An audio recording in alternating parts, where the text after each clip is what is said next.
दिनों फरीदाबाद में और उसके आसपास की हवा बेहद जहरीली हो चुकी है। फरीदाबाद में अगर एयर क्वालिटी इंडेक्स की बात करें तो आज फरीदाबाद का एक यूआई लेवल 550 है, जो खतरे के निशान से पार। ऐसे में यह बिगड़ता एक्यूआई लेवल पहले से बीमार लोगों के लिए जहां जानलेवा साबित हो रहा है, तो वहीं इसका असर आम लोगों की हर एक सांस पर पड़ रहा है, जिसके चलते कई प्रकार की बीमारियां उन्हें घेर रही हैं। ये बिगड़ती एयर क्वालिटी उन लोगों के लिए बेहद खतरनाक है जो पहले से ही सांस संबंधी बीमारियों से ग्रस्त हैं। लेकिन फरीदाबाद में खतरे के निशान को पार कर रहा एक्यूआई लेवल जहां स्वस्थ व्यक्ति को बीमार बना रहा है, तो इसका खास असर आपके नौनिहालों पर भी पड़ रहा है। बिगड़ते एक्यूआई को देखकर बच्चों के स्पेशलिस्ट डॉक्टर विकास गोयल से बात की गई तो उन्होंने बताया कि जैसे जैसे फरीदाबाद में एक्यूआई लेवल की स्थिति बिगड़ रही है, वैसे वैसे फरीदाबाद के सिविल अस्पताल बादशाह खान में बीमार हो रहे बच्चों की संख्या में इजाफा हो रहा है। यह तस्वीर है दिल्ली से सटे औद्योगिक नगरी फरीदाबाद की, जहां पर एक्यूआई लेवल अब खतरे के निशान के पार है। बता देंगे, हरियाणा सरकार लगातार पराली जलाने और दीपावली पर बम पटाखे फोड़ने पर प्रतिबंध लगाती है ताकि फरीदाबाद और उसके आसपास की एयर क्वालिटी बिगड़ने ना पाए। लेकिन फरीदाबाद से आई इन तस्वीरों में आप साफ तौर से देख सकते हैं कि औद्योगिक नगरी फरीदाबाद की फैक्ट्रियों की चिमनियों से निकलता यह धुआं सीधे सीधे जहर उगल रहा है। यह तस्वीरें फरीदाबाद के सेक्टर 24 स्थित किरण पैकेजिंग कंपनी की, जहां पर कंपनी की चिमनी लगातार हवा में जहर घोलने का काम कर रही है।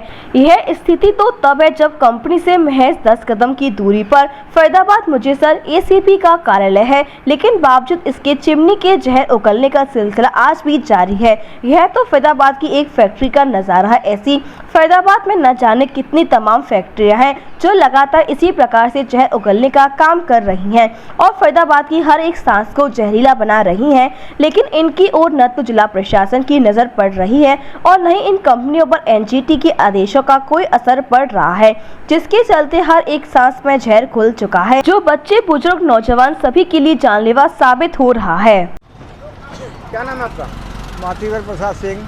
प्रसाद जी, पॉल्यूशन की मात्रा फरीदाबाद में लगातार बढ़ रही है, क्या दिक्कतें हो रही है, क्या परेशानी हो रही है? बहुत परेशानी हो रही है। बड़े बुजुर्गों को सांस लेने में, आंखों में जलन हो रही है, खांसी आ रही है लोगों को। मौसम वैसे भी जो है सर्दी जुकाम का चल रहा है, इससे कफ जमा हो रहा है। बच्चों को स्कूल छोड़ने जाते हैं, मास्क लगा के आते हैं तो सांस नहीं ले सकते, निकालते हैं तो धुआं ही ले रहे हैं।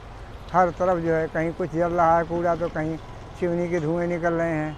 तमाम परेशानियां हैं। इस पर सरकार को जल्दी से जल्दी ध्यान देना चाहिए और रोक लगानी चाहिए। ठीक, जो सरकार के आदेशों को ठेंगा दिखाकर कंपनियां चला रहे हैं, पॉल्यूशन फैला रहे हैं, उन पर किस प्रकार की कार्रवाई? तो कानूनी कार्रवाई उन पर सरकार करे, सख्ती करे उन पर।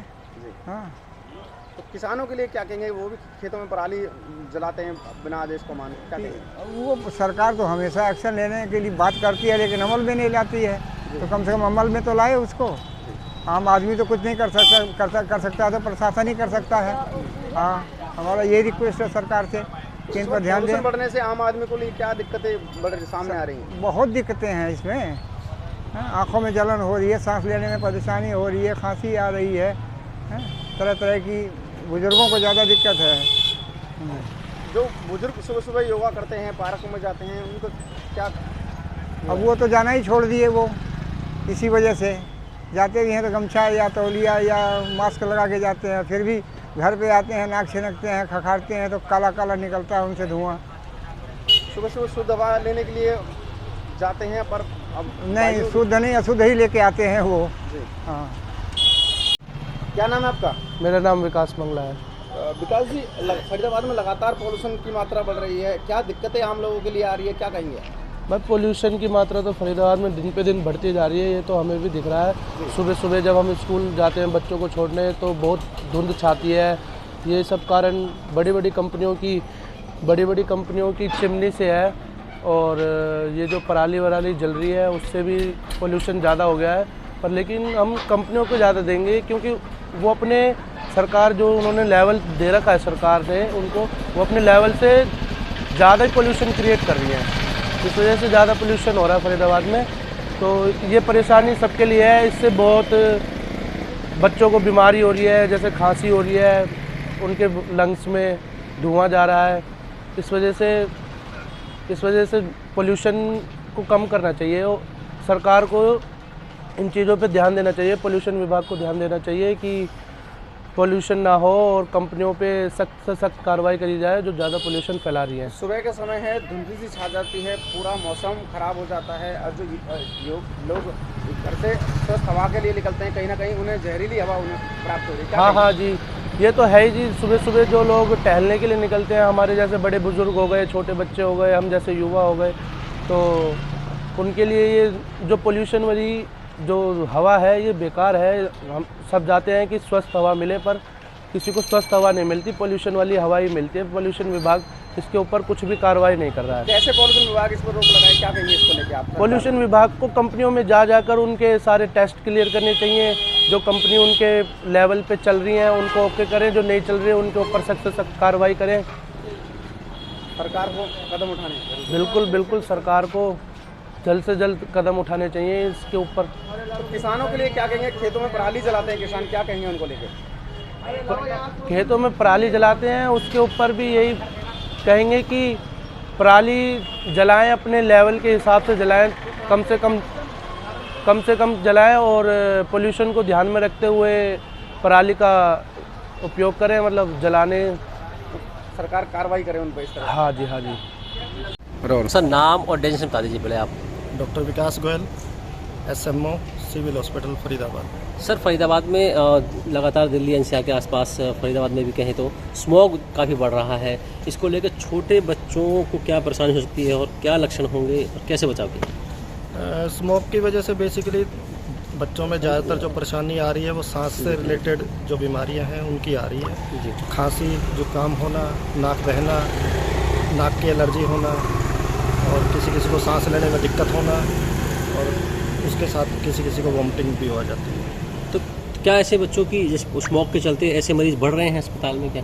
हाँ, लगभग 10 से 20% मरीजों में OPD में और एडमिशन केसेस में इजाफा आया है। तो क्या एज क्या होती है बच्चों की उनकी ज़्यादातर? हमारे यहाँ तो पीडियाट्रिक एज ग्रुप के जैसे अप टू 14 ईयर्स के बच्चों को हम एग्जामिन करते हैं या एडमिट करते हैं। लेकिन जो ज़्यादातर जो बच्चे आ रहे हैं जिनको इस तरह के लक्षण ज़्यादा हैं तो वो लगभग 6 महीने से लेके 5 साल तक के बच्चों में ज़्यादा पाया जाता है। तो आपकी तरफ से क्या एडवाइस है उन माता पिता के लिए, कैसे अपने नौनिहालों का ख्याल रखें इस स्मोक में, बढ़ते स्मोक से? सबसे मेन बात यह है कि स्मोक से बचाना है, ठीक है। ज़्यादा से ज़्यादा अपना हो सके तो बच्चे को अपना इंडोर यानी कि अपने घर में ही रखें, ठीक है।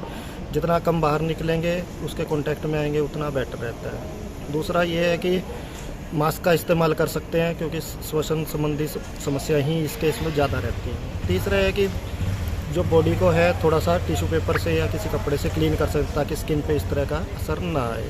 चौथा ये है कि बच्चों को अगर ज़्यादा ही ज़रूरी नहीं है, कोई इमरजेंसी काम नहीं है तो बाहर ना निकालें। इवन हो सके अगर किसी बच्चे को थोड़े लक्षण हैं तो स्कूल वगैरह ना भेजें, क्रैच वगैरह में या जहाँ भीड़ भाड़ का एरिया रहता है। तो सर अस्पताल में जैसे कि बच्चे आ रहे हैं तो किस तरीके से क्या करें, सॉरी दवाइयों की क्या स्थिति है यहाँ पर?